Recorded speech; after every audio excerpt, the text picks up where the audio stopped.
Being hands-on is cute kapag 28 ka, pero delikado pag 38 ka na. Kung lahat ng income mo nakadepende pa rin sa oras at presence mo, hindi yan leadership. Overwork na yan. Ang tunay na level up, yung pera mo na ang nagtatrabaho sa'yo.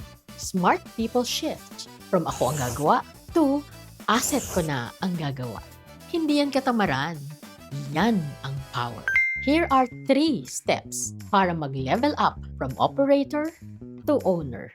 1. Iset aside kahit maliit na part ng kita mo. Ilagay sa income-generating asset, not luho. 2. Piliin ang asset na may built-in demand, gaya ng rental o leaseback properties. And 3. Tanungin mo ang sarili mo, monthly, magkano ang kinikita ko ngayong buwan kahit wala akong ginagawa? I-track mo yun.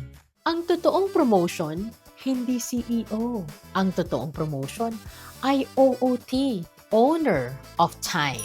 Yung kumikita ka kahit busy ka sa buhay as CEO. Yun ang tunay na success.